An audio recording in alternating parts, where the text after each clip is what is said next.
as we unravel the mysteries and examine the psyche of this infamous figure, whose actions have left an indelible mark on our collective consciousness. But be warned, the story we are about to uncover is not for the faint of heart. So, without further ado, let's dive into the twisted mind of a famous killer. Today, we embark on a chilling journey into the heart of one of the most enigmatic and elusive serial killers in history. The Zodiac Killer, a name that strikes fear even decades after the crimes, left behind a trail of cryptic messages and unsolved mysteries that continue to haunt us to this day.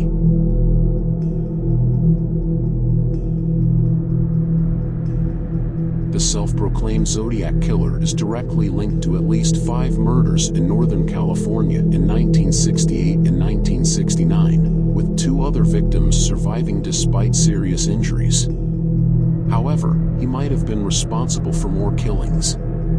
He taunted police and made threats through letters sent to area newspapers from 1969 to 1974, before abruptly ceasing communication. Through that correspondence, he claimed to have killed as many as 37 people. Despite intensive investigations and multiple theories pertaining to the killer's identity, no one was ever caught for the crimes, and the case remains open. The mystery surrounding the murders has been the subject of numerous books and movies, including director David Fincher's acclaimed 2007 movie Zodiac.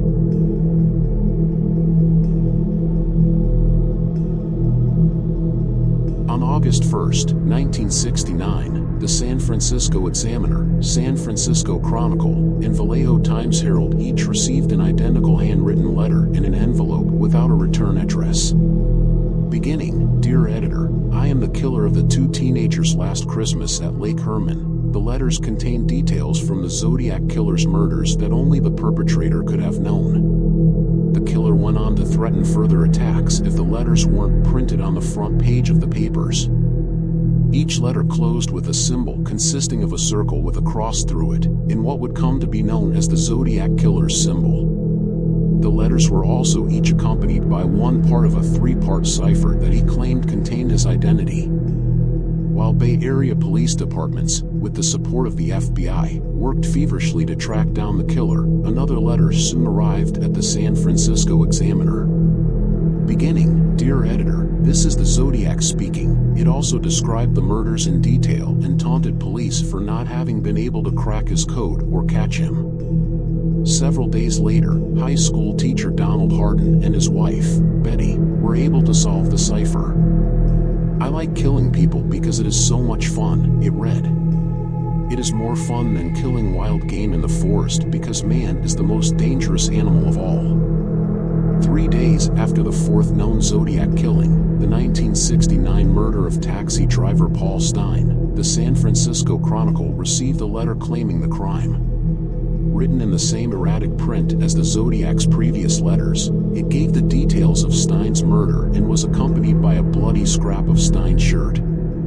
At the end of the letter, the killer mused that he would next shoot out the tire of a school bus and pick off the kiddies as they come bouncing out. The Zodiac Killer continued his taunting correspondence with Bay Area papers, in which he included more ciphers, claimed to have committed several more murders, and mocked the police for their inability to catch him. In 1974, the letters stopped, though the investigation continues to this day.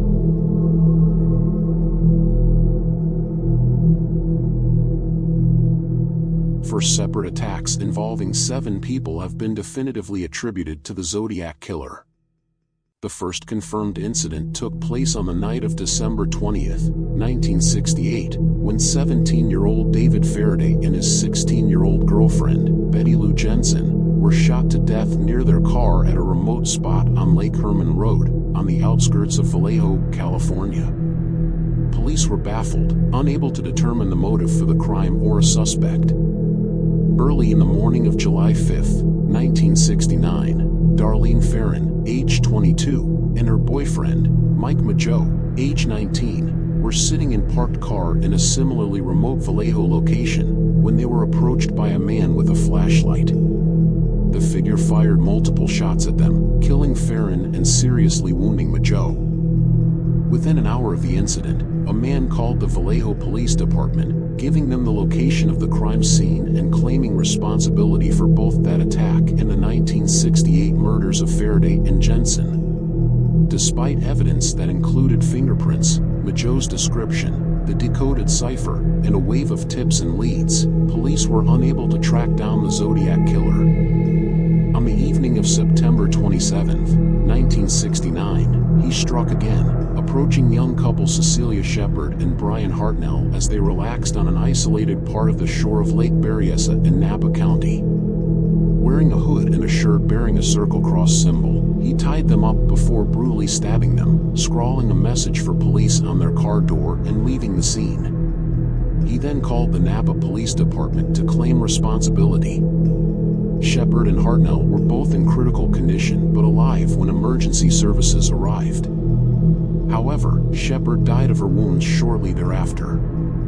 2 weeks later, on October 11, 1969, the Zodiac claimed another life, shooting 29-year-old taxi driver Paul Stine in San Francisco's Presidio Heights neighborhood. As the murder didn't seem to fit the Zodiac's pattern, it was initially deemed a robbery until the San Francisco Chronicle received a letter claiming the crime. At least 5 other murders have been tentatively linked to the Zodiac killer, including the 1963 shooting of Robert Domingos and Linda Edwards near Santa Barbara, California, and the 1966 stabbing death of college student Sherry Jo Bates in Riverside, California.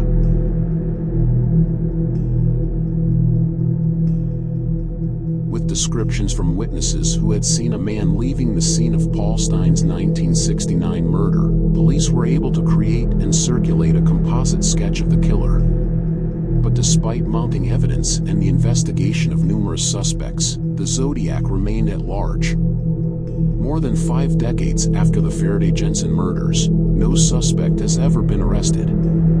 The inability to identify the Zodiac killer has continued to frustrate law enforcement. The mystery surrounding the Zodiac case also continues to fascinate the public and has inspired more than its fair share of theories regarding the killer's identity. Ranging from plausible to absurd, these include the claims that he was Unabomber Ted Kaczynski, or convicted murderer Charles Manson, or that he eventually moved to Scotland and committed more murders there before finding happiness and giving up his wicked ways.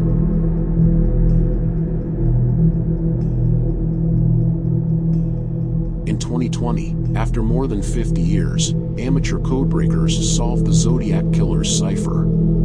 The decoded message read, "I hope you are having lots of fun in trying to catch me. That wasn't me on the TV show," which brings up a point about me. I am not afraid of the gas chamber because it will send me to paradise all the sooner, because I now have enough slaves to work for me where everyone else has nothing when they reach paradise, so they are afraid of death. I am not afraid because I know that my new life will be an easy one in paradise death. In October 2021, a team of 40 former law enforcement investigators called the Casebreakers claimed to have identified the Zodiac killer. They believe that Gary Francis Post, who died in 2018, was responsible for the murders. According to USA Today, this claim relied largely on DNA evidence found at the scene of Sherry Jo Bates' murder in 1966 at Riverside City College in California. Additionally, the Casebreakers claim that Post had the same shoe size and similar forehead scars to the Zodiac killer, and that letters to the press contained anagrams of his name.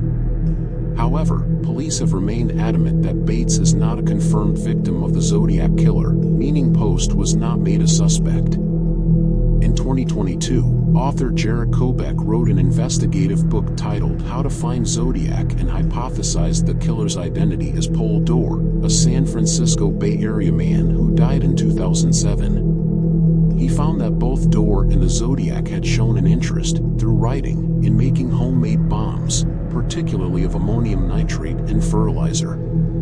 Along with having a similar build to the suspected killer, Dorr also worked at a shipyard in Vallejo at the time of the murders. If you liked this video, please don't refrain from liking and subscribing to our channel. Do make sure to turn on the bell notifications so you don't miss out on our future content. Thank you, and check out our other videos.